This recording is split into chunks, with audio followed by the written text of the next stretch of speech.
तो hello friends, welcome back to another new video. तो इस वीडियो में आपको बताऊंगा कि इस साल आप कैसे अपना MCA CET का जो एडमिट कार्ड है वो डाउनलोड कर पाओगे। साथ ही में जब आपका एडमिट कार्ड आपके पास आ जाएगा तो उस एडमिट कार्ड में कौन सी जो डिटेल्स है वो इंपॉर्टेंट होती है एंड कौन सी डिटेल्स आपको चेक करना है ये भी हम इस वीडियो में देखेंगे। एंड सपोज अगर आपके एडमिट कार्ड में कुछ मिस्टेक्स हो जाती है तो उस टाइम आपको क्या करना पड़ेगा वो भी मैं आपको इस वीडियो में डिटेल में बताऊँगा। तो वीडियो पूरा एंड तक देखते रहिए ताकि आपको ये सारी जो इंपॉर्टेंट इन्फॉर्मेशन है वो मिल जाए। तो सबसे पहले गाइस मैं आपको ये बता देता हूँ कि इस साल जो एडमिट कार्ड है वो कहाँ पे आएंगे एंड कहाँ से आपको जो है वो डाउनलोड करना पड़ेगा। तो आपको आना है गाइस CET सेल के ऑफिशियल वेबसाइट पे। यहाँ पे आने के बाद गाइस आपको कैंडिडेट रजिस्ट्रेशन पे जो है वो क्लिक कर देना है। इसके ऊपर क्लिक करके गाइस यहाँ पे आपको अपना जो लॉगिन ID एंड पासवर्ड है वो डालना पड़ेगा। वो डालते ही गाइस आप इस वाले इंटरफेस पे जो है वो आ जाओगे। एंड यहाँ पे गाइस आप देख सकते हो यहाँ पे हॉल टिकट और एडमिट कार्ड का जो ऑप्शन है वो हमें देखने को जो है वो मिलता है। तो जैसे गाइस एडमिट कार्ड रिलीज़ हो जाएंगे तो ये ऑप्शन जो है वो एनेबल हो जाएगा एंड यहाँ पे क्लिक करके फिर आप अपना जो एडमिट कार्ड है वो डाउनलोड कर पाओगे। ठीक है, जैसे ही एडमिट कार्ड आएगा वैसे गाइस मैं आपको टाइम पे जो है वो अपडेट कर दूंगा ताकि आप टाइम पे अपना जो एडमिट कार्ड है वो डाउनलोड कर पाओ। ठीक है, तो उसका टेंशन मत लेना, अपडेट्स आपको जो है वो टाइम पे मिल जाएंगे। अब गाइज मैं आपको बताता हूँ कि एडमिट कार्ड में आपको कौन सी चीज़ें जो है वो चेक करना है ताकि आप एग्ज़ाम सेंटर पे जो है वो इजीली अंदर चले जाओ एंड अपने एग्जामिनेशन के लिए बैठ पाओ। तो ये है गाइज 2023 का एडमिट कार्ड। ठीक है, लास्ट ईयर का MCA CET का। तो मैं आपको डेमो के रूप में दिखाता हूँ कि कौन सी चीज़ें आपको यहाँ पे चेक करना है। ठीक है, तो सबसे पहले गाइज यहाँ पे आपको देखना है कैंडिडेट फुल नेम।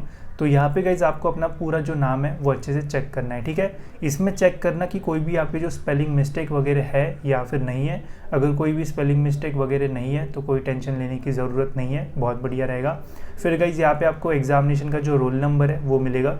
तो ये जो है वो आप देख लेना एक बार, तो इसमें तो कोई चेंजेस वगैरह नहीं रहेंगे। ठीक है, फिर है गाइज यहाँ पे date of birth.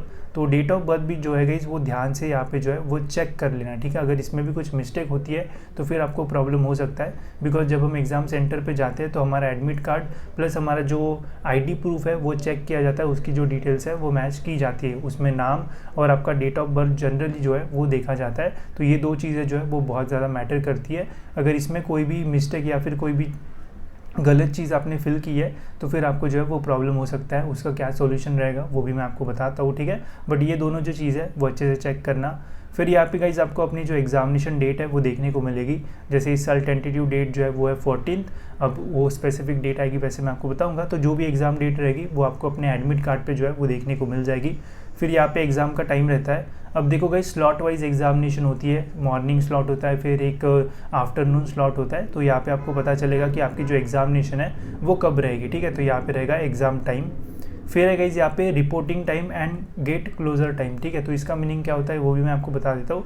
Reporting time क्या होता है कि इस टाइम को आपको जो है वो रिपोर्टिंग करना है एंड गेट क्लोजिंग टाइम मतलब 8:30। जैसे यहाँ पे फॉर एग्जांपल 7:30 से लेके तो 8:30 बजे का टाइम जो है वो दिया हुआ है। मतलब 7:30 से जो रिपोर्टिंग है वो स्टार्ट होगी एंड 8:30 बजे उस स्पेसिफिक सेंटर के जो गेट्स है वो बंद हो जाएंगे। ठीक है, मतलब 7:30 से लेके तो 8:30 के बीच में आपको जो सेंटर पे है वो अंदर चले जाना है। अगर आप 8:30 के बाद जाओगे तो फिर अब वहाँ पे आपको जो एंट्री है वो नहीं मिलेगी। ठीक है, तो इसका ध्यान रखना, ट्राई करना जो भी आपका रिपोर्टिंग टाइम है उससे पहले ही आप जो है वो पहुँच जाओ, या फिर reporting time and gate closing time के बीच में अगर आप जाओगे तो भी कोई प्रॉब्लम नहीं होगा। बट गेट क्लोजर टाइम के बाद अगर जाओगे तो फिर आपको सेंटर में जो एंट्री है वो नहीं मिलेगी, तो इसका ध्यान रखना। ठीक है, एंड आपका एग्ज़ाम जो है वो इस टाइम के बीच में रहेगा, जैसे जो भी टाइम का एग्जाम रहेगा वो आपको यहाँ पे देखने को मिल जाएगा। ठीक है, फिर यहाँ पे क्वेश्चन पेपर लैंग्वेज, जो भी लैंग्वेज आपने सिलेक्ट की होगी, यहाँ पे इंग्लिश है, मतलब आपका क्वेश्चन पूछने का जो तरीका है वो इंग्लिश में आपको क्वेश्चन जो है वो पूछे जाएंगे। ठीक है, सब्जेक्ट आप यहाँ पे देख सकते हो MCA CET। यहाँ पे जेंडर देख लेना, कोई गलती से मेल की जगह फीमेल डाल देते हैं तो वो भी एक बार अच्छे से चेक कर लेना। एप्लीकेशन नंबर, जो हमारा एप्लीकेशन नंबर है, जो हमने फॉर्म भरा है उसके ऊपर एप्लीकेशन नंबर होता है, वो भी एक बार आप जो है वो चेक कर लेना। फिर बाकी सारी चीज़ें इतनी जो है वो मैटर नहीं करती है। ठीक है, फिर गाइज यहाँ पे आपको जो एग्ज़ाम सेंटर है वो पता चलेगा, तो वो भी एक बार देख लेना। एग्ज़ाम सेंटर जनरली जो है वो फर्स्ट प्रेफरेंस का मिलता है तो ज़्यादा टेंशन नहीं रहता है, बट अगर आपको फर्स्ट प्रेफरेंस के अलावा मिलता है तो फिर ट्रैवलिंग का जो है वो अच्छे से देख लेना। फिर है गाइज यहाँ पे सिग्नेचर करना पड़ता है। ठीक है, तो यहाँ पे जैसे ही एडमिट कार्ड आपके पास आएगा वैसे ही यहाँ पे जो है वो सिग्नेचर मत करना। बहुत सारे लोग ये मिस्टेक करते हैं कि पहले ही एडमिट कार्ड को डाउनलोड करके सिग्नेचर कर देते हैं, तो ये चीज़ मत करना। ठीक है, ये आपको जो सिग्नेचर है वो एग्ज़ाम सेंटर जाके जो है वो करना पड़ता है, तो इसका ध्यान रखना। एंड इसके अलावा गाइज यहाँ पे आपकी जो फ़ोटो है वो रहेगी। तो यहाँ पे जो फ़ोटो है गाइस वो पहले से ही जो आपने अपलोड की होगी फॉर्म भरते समय, वो सेम फ़ोटो यहाँ पे आपको जो है वो देखने को मिल जाएगी। ठीक है, मैंने यहाँ पे हाइड की है एंड यहाँ पे आपका जो सिग्नेचर है वो रहेगा। ठीक है, जैसे ही गाइस आपके पास एडमिट कार्ड आएगा तो उसे डाउनलोड करके उसका प्रिंट आउट निकाल के यहाँ पे आपको अपनी और एक फ़ोटो जो है वो स्टिक करना पड़ता है।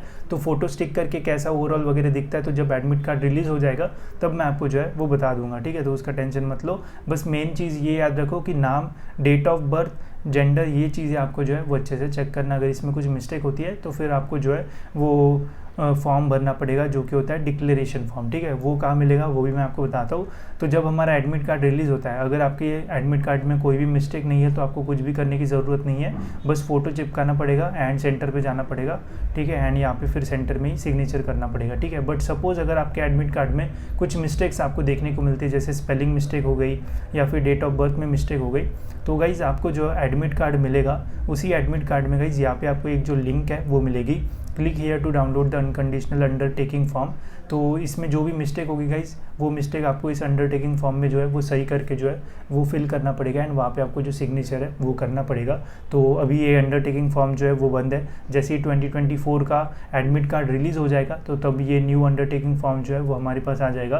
तो जिस दिन भी एडमिट कार्ड रिलीज़ हो जाएगा उस दिन मैं डिटेल में जो है वो वीडियो बना के आपको बता दूंगा कि कैसे आपको पूरी जो प्रोसेस है वो कंप्लीट करना है ये अंडरटेकिंग की, एंड यहाँ पे अगर मिस्टेक होती है तो वहाँ पे कैसे मिस्टेक को जो है वो करेक्ट कर सकते हो। ठीक है, तो अभी तो बस यही इंपॉर्टेंट है कि नाम, डेट ऑफ बर्थ एंड ये जेंडर अच्छे से आपको चेक करना है। बाकी अनकंडीशनल जो ये फॉर्म होता है, अगर कोई मिस्टेक होती है तभी आपको जो है वो भरना पड़ेगा, अगर कोई मिस्टेक नहीं है तो भरने की जो है वो कोई भी ज़रूरत नहीं है।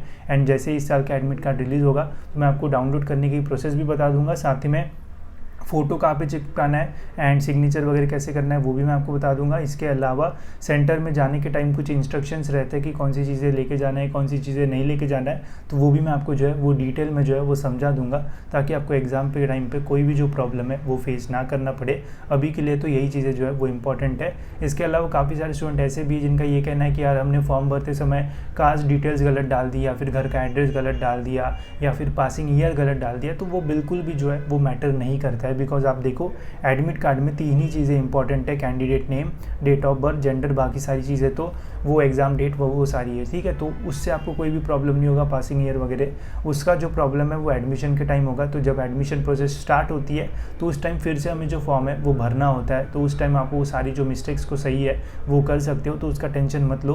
बस ये 3-4 चीज़ें जो है वो इंपॉर्टेंट है जो कि मैंने आपको बता दी। इसके अलावा जब एडमिट कार्ड रिलीज़ होगा तब भी मैं आपको और डिटेल में और चीज़ें बता दूंगा, ताकि आपसे गलती से भी कोई जो मिस्टेक है वो ना हो। ठीक है, तो होप्स हो गाइस आपको एडमिट कार्ड से रिलेटेड सारी जो चीज़ है वो समझ में आ गई होगी। इसके अलावा गाइस आप चैनल को जो है वो सब्सक्राइब करके रख दो, बिकॉज जब भी अपडेट आएंगे मैं आपको अपडेट तो दे ही दूंगा, साथ ही में मिस्टेक नहीं हो इसके लिए मैं सारी इंस्ट्रक्शंस भी आपको जो है वो टाइम टू टाइम देते रहूँगा। ठीक है, तो फिलहाल इस वीडियो में इतना ही गाइस। होप्स आपको ये वीडियो इन्फॉर्मेटिव लगा होगा, एंड ऐसी वीडियोज़ के लिए गाइस चैनल को सब्सक्राइब जरूर से कर लेना, ताकि आपको टाइम टू टाइम सारी जो इन्फॉर्मेशन है वो मिलती रहे।